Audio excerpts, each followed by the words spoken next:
สวัสดีครับคุณผู้ฟังทุกท่านขอต้อนรับเข้าสู่รายการจิบกาแฟและเรื่องเล่าอีกครั้งนะครับพบกับผมออสคนเดิมครับอืมวันนี้ผมอยู่กับกาแฟคั่วกลางแก้วโปรดของผมนะครับกลิ่นหอมๆของมันช่วยทำให้รู้สึกผ่อนคลายได้เป็นอย่างดีแต่ผมไม่แน่ใจว่าหลังจากที่ทุกท่านได้ฟังเรื่องราวที่ผมจะเล่าต่อไปนี้จบความรู้สึกผ่อนคลายนั้นมันจะยังอยู่กับเราเหมือนเดิมหรือเปล่า หรือบางทีกาแฟในมือของคุณอาจเปลี่ยนรสชาติไปเลยก็ได้เรื่องราวในวันนี้เป็นโศกนาฏกรรมที่เกิดขึ้นจริงในจังหวัดหนองคายครับมันเป็นตำนานของความรักความผิดหวังและแรงอาฆาตแค้นที่รุนแรงจนกลายเป็นเรื่องสยองขวัญที่ฝังลากลึกอยู่ในความทรงจำของผู้คนเรื่องราวของ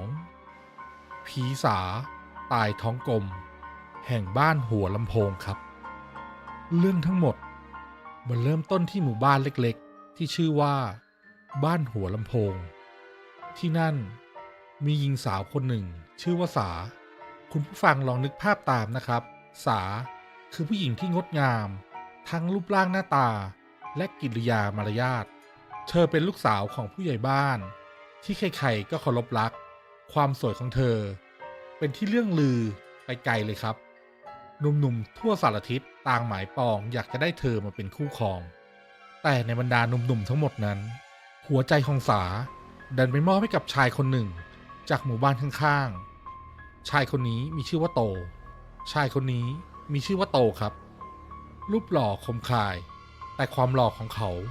มันมาพร้อมกับชื่อเสียงที่ไม่ค่อยจะดีนักโตขึ้นชื่อเรื่องความเจ้าชู้พูดจาหวานหูแต่ไม่เคยจริงใจกับใครเลย พ่อแม่ของสาและชาวบ้านคนอื่นๆก็พยายามเตือนสานะครับเตือนสาตลอดว่าอย่าไปยุ่งกับผู้ชายคนนี้เลย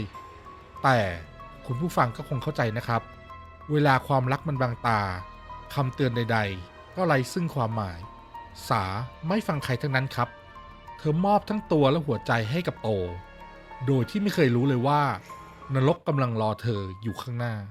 แล้ววันนั้นก็มาถึงสาตั้งท้องครับ แต่แทนที่มันจะกลายเป็นข่าวดี มันกลายเป็นจุดเริ่มต้นของโศกนาฏกรรม เมื่อโตได้รู้ว่าสาท้อง เขาก็ทิ้งเธอไปอย่างไม่ใยดี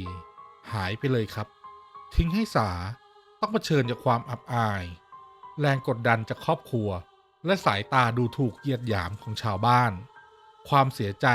ความน้อยใจ มันถาโถมใส่เธอ จนในที่สุด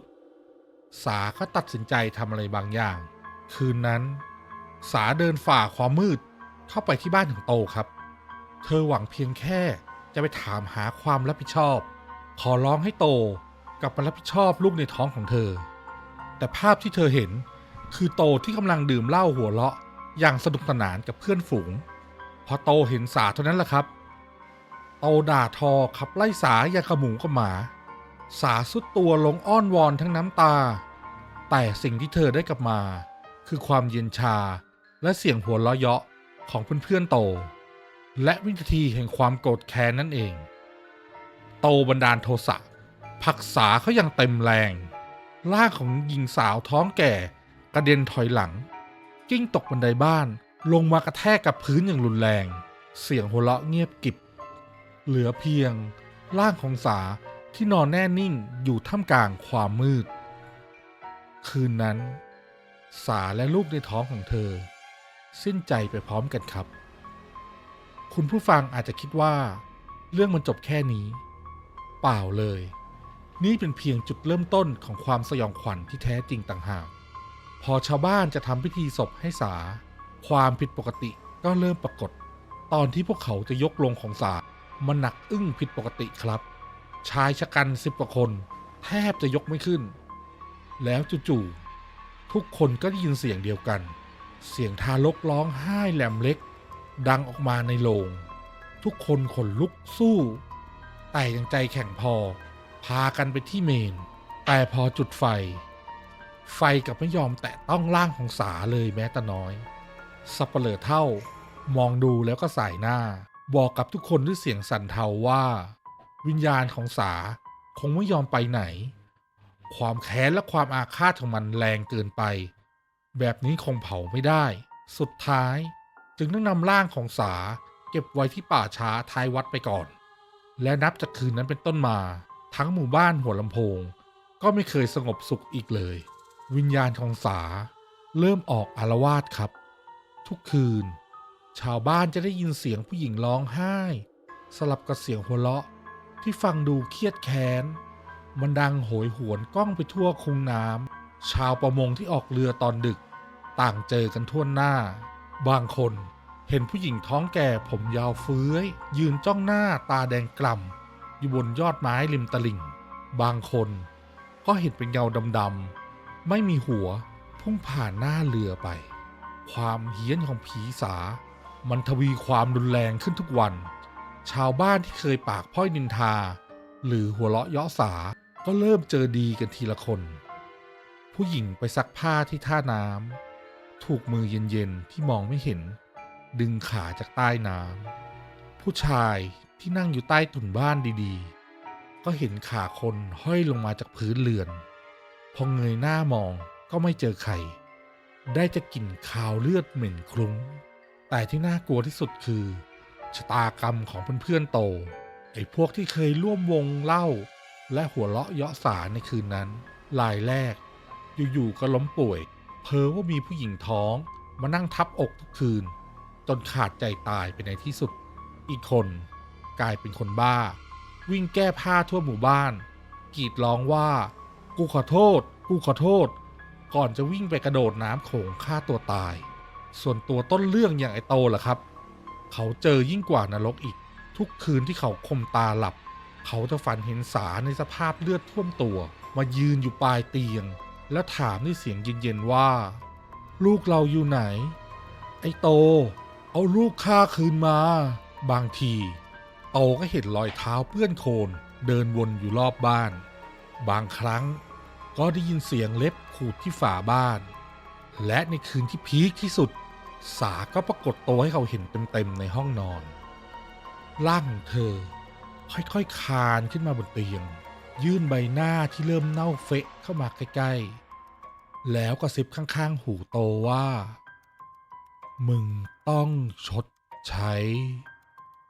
โตแทบเสียสติครับเขากินไม่ได้นอนไม่หลับร่างกายผายผอมเหมือนคนใกล้ตายความรู้สึกผิดและความกลัวมันกัดกินหัวใจของโตจนเขาทนไม่ไหวอีกต่อไปแล้วในที่สุดโตตัดสินใจหนทางสุดท้ายคือเขาจะละทางโลกและออกบวชตลอดชีวิตเขาอุทิศบุญกุศลทั้งหมดที่ได้จากการบวชให้สาและลูกของเขาที่ไม่มีโอกาสได้เห็นหน้าเพื่อหวังว่าดวงวิญญาณของเธอจะยอมอโหสิกรรมให้และเรื่องไม่น่าเชื่อก็เกิดขึ้นหลังจากที่โตบวชได้ไม่นานความเฮี้ยนทุกอย่างในหมู่บ้านก็เริ่มเงียบหายไปเหมือนไม่เคยเกิดขึ้นและที่น่าอัศจรรย์คือร่างของสาสามารถนำมาทำพิธีชาปนกิจได้จนสำเร็จเปลวไฟลุกโชนเผาไหม้ร่างของเธอราวกับว่าการบวชของโตได้ปลดปล่อยเธอจากบ่วงกรรมและความแค้น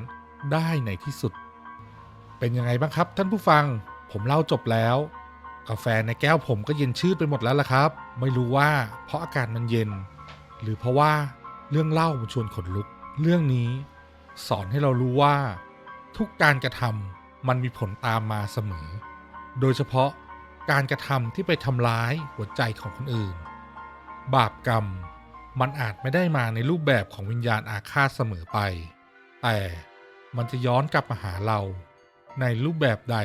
รูปแบบหนึ่งอย่างแน่นอนครับวันนี้จิบกาแฟและเรื่องเล่าต้องขอลาไปก่อนหวังว่าค่ำคืนนี้ทุกท่านจะนอนหลับฝันดีนะครับ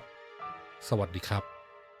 ขอบคุณที่รับชมจนจบนะครับถ้าอยากฟังเรื่องเล่าเรื่องอื่นๆต่อเนื่องสามารถคลิกที่เพลย์ลิสต์ทางซ้ายมือได้เลยหรือจะให้ YouTube เลือกเรื่องถัดไปให้ก็คลิกที่วิดีโอทางขวามือได้เลยครับและที่สำคัญอย่าลืมกดปุ่มติดตามตรงกลางเพื่อไม่พลาดเรื่องใหม่ๆจากช่องของเรานะครับขอบคุณครับ